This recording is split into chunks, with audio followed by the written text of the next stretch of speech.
Hello everyone, welcome back to the Teknopathetic podcast. Today we have actually decided to... Well, we bought a new dishwasher for the podcast. Ari, welcome to the podcast. Hello. It's nice to have you here, Ari. Glad there won't be dishes piling up in the sink anymore. You don't know how bad it's gotten. Oh, It's a nightmare here, please save me. You know, that's like that joke about how... I like that joke people tend to make about incels where it's like, I mean, when you really get down to it, guys, they're really just trying to find someone to replace their mom. I'm gonna just jump right into our topic here, Philip DeFranco style. Shit, damn, no lube or anything. Nope. There's the pretty consistent joke about how games journalists don't know how to play games. Can we just, like, talk about that and clown on them a little bit? Okay, neither of you have a way to start the topic. It's okay, I got this. It's okay. First off, something I think I should always know before, like, I go on about this topic and make fun, clown on these people.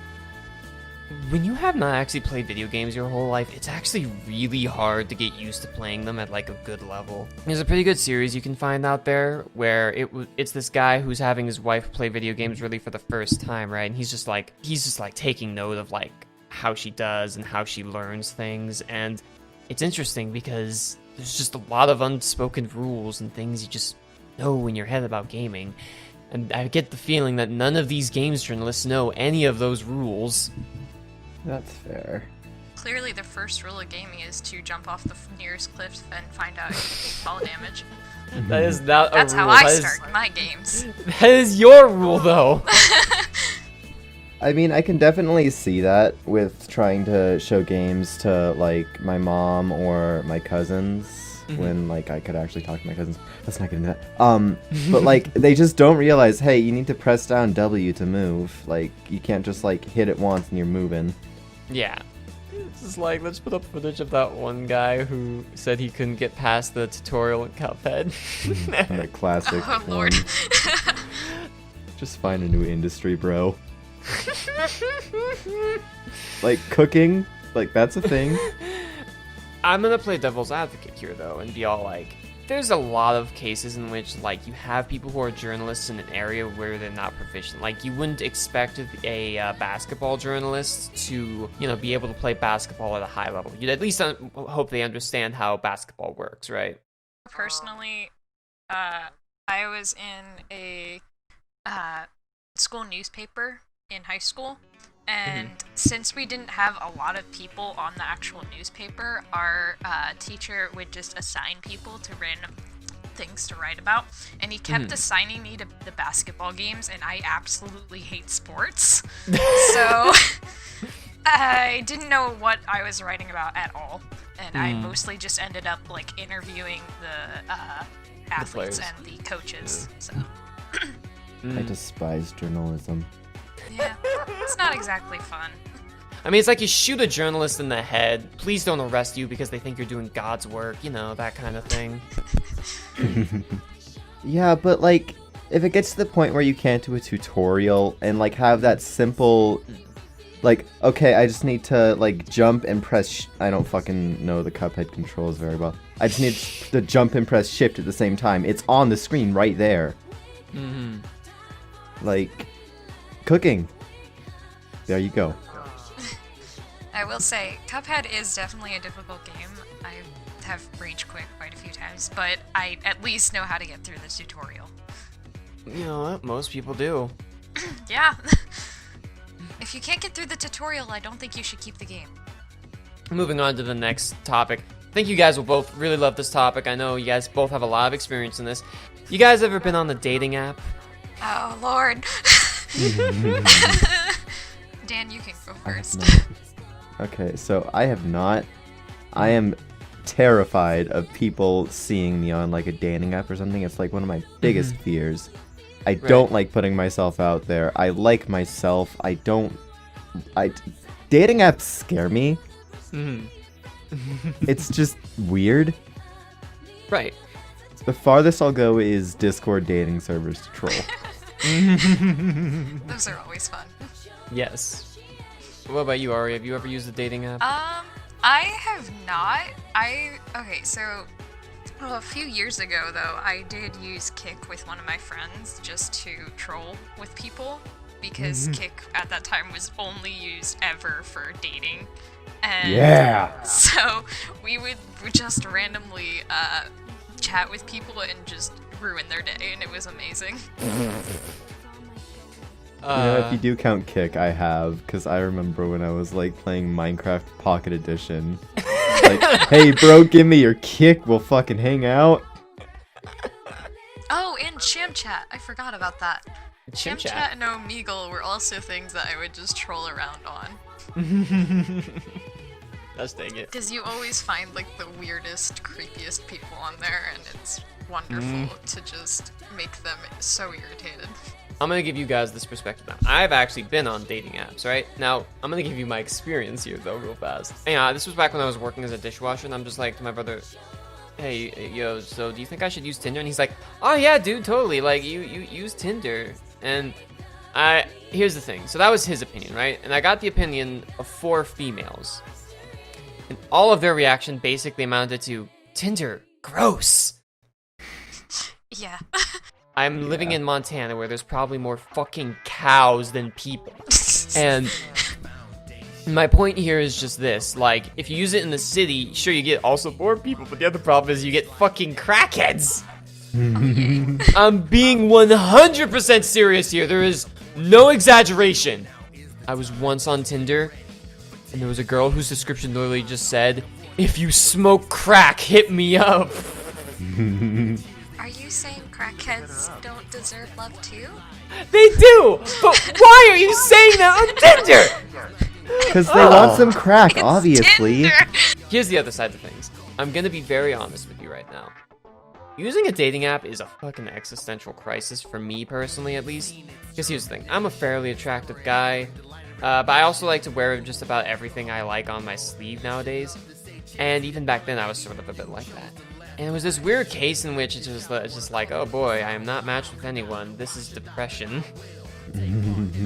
Yeah, guys, I really like anime. Hit me up if you like anime. I mean, that was pretty much my description, yeah. Looking for Skater Boy who kisses you.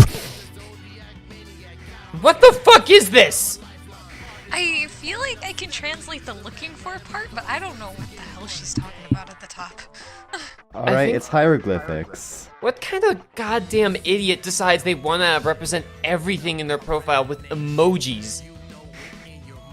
Guys, I want you to question, what will you do if there's a point in human history where you meet someone who only communicates through emotes? No words or anything, only emotes!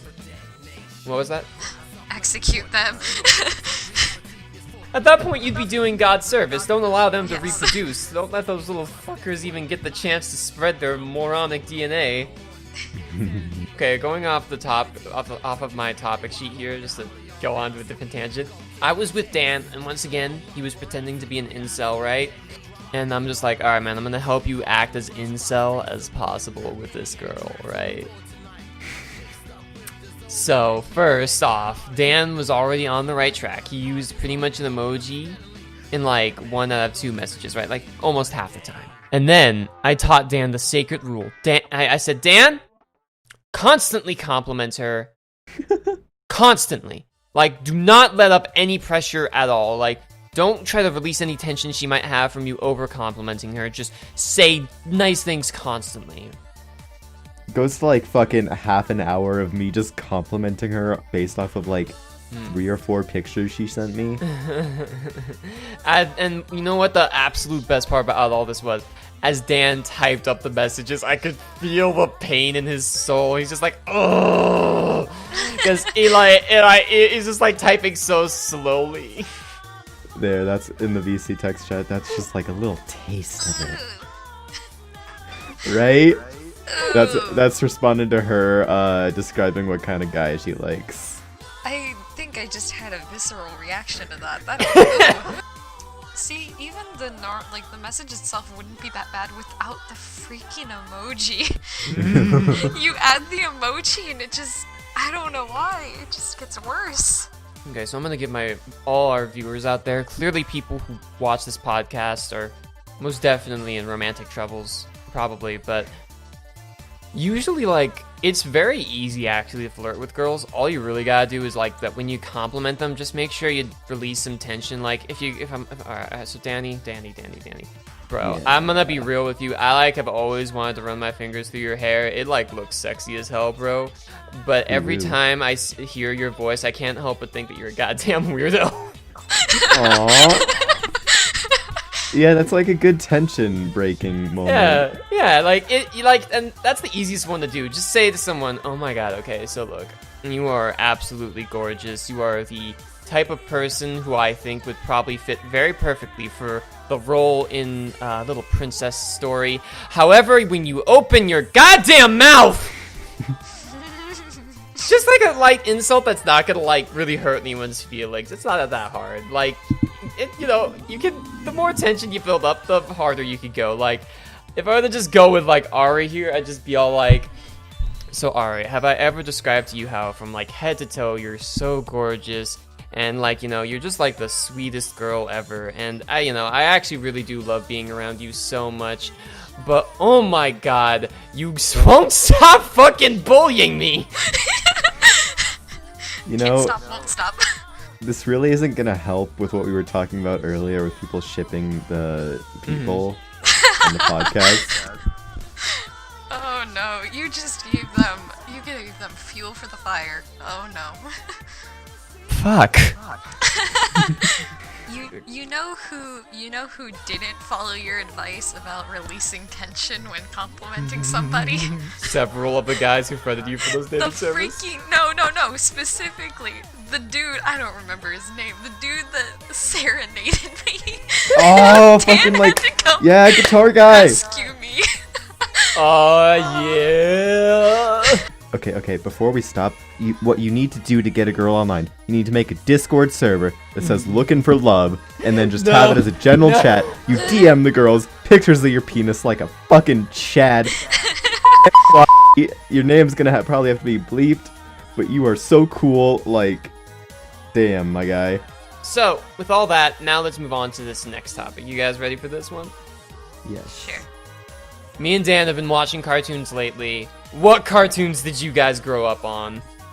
I know I've mentioned a few of them to you guys. I grew up watching a lot of Samurai Jack, The Grim Adventures of Billy and Mandy, Foster's Home for Imaginary Friends.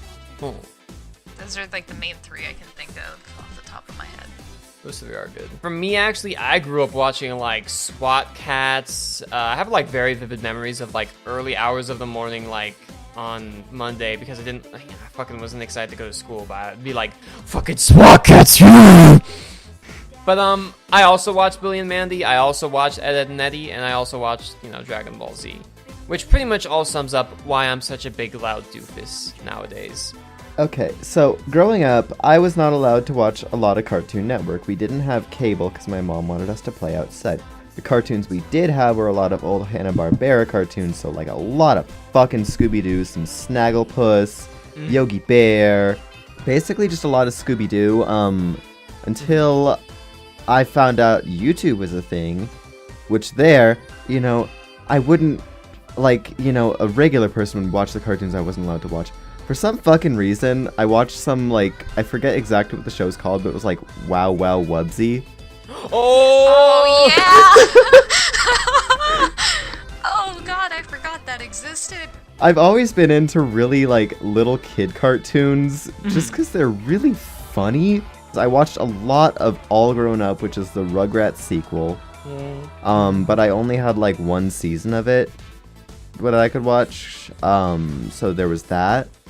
A lot of Yu-Gi-Oh! Too, like, we had these DVDs where it was, like, the finals of Battle City, and that was pretty much it. I watched that a lot, so, like, I watched the Yugi vs. Kaiba, Yugi vs. Merrick a lot. And then as I grew up, I just kind of kept watching little kid cartoons because I'm a fucking weirdo. Well, you would rather watch little kid cartoons than, like, anime? Yes! Anime, no time for that, woman. It's baby Looney Tunes. God damn it, damn. Oh, me and Dan actually watched Baby Looney Tunes the other day, and we It was just kind of. amazing. Why? Why? Because we had access to it. Was it another 9 hours of your life? No, it was not. I need to state this, right? Me and Dan decided to watch 9 hours of Game Fury once, right? Like, all at once. We just watched the entire playlist of his Five Nights at Freddy's Theory. It was amazing. Didn't you do something else for 9 hours too? I also watched Dan play Minecraft Story Mode for 9 hours. Oh yeah. If you guys couldn't tell, me and Dan like to do big, dumb, stupid shit together. Get that internet credit. And what's hilarious is just Ari's reaction to it is almost always, "You guys are idiots!" And she's not wrong. That's my reaction to anything that you do because you are the biggest idiot I know. Okay, fair. Now that we've talked about cartoons for probably far longer than most humans do, Hey, cartoons are a gift. let's take a quick Yes. puppy break. Puppies! Oh, he's so cute. Dan, no. Dan, no. Ugh. You knew this was gonna happen, Angela. Why did you do it? I wanted to just get your reaction of you reacting to the puppy, honestly. Puppies. Two very different reactions. Alright, so guys, we're actually on our last topic here, and it's a big one. In the event a cure isn't found for COVID-19, what are your plans in the long term? Die. God damn it, I knew you'd say that. Kill myself? Both Why of do you! you ask me these things? You know my answer. Oh man. Anyways, but it is very interesting to think about how much life would change if we just don't find a cure for the virus. Like, it's a big case in which, like, everything changes. Like, everything that we're experiencing right now might more or less become the norm. I mean, I've been saying it since the start. People like us are a lot more used to this shit. Yeah. Oh yeah. The gamers need to rise up. I keep saying it. Jake keeps on disagreeing with me. It's time. No, Jake, gamers need to rise up. No, This don't. is the time and the place for them to do it. No. Yes. No, don't encourage him. All of our viewers, we need to No. rise up as gamers. God damn it, Ari, no. No, Ari, no. Yes, sorry, yes. God damn it. You brought me here knowing what would happen. You know how chaotic I like to be and how much I love to encourage chaos. God damn it. I was gonna say, actually, I find it weird that actually this channel is actually slowly growing. We've gained a whole 4 or 5 subscribers in like the last few days. Oh, Damn. hello, subscribers. Hello, new subscribers. We brought a woman. Now I subscribe. hate you all except for Hi. Dan J.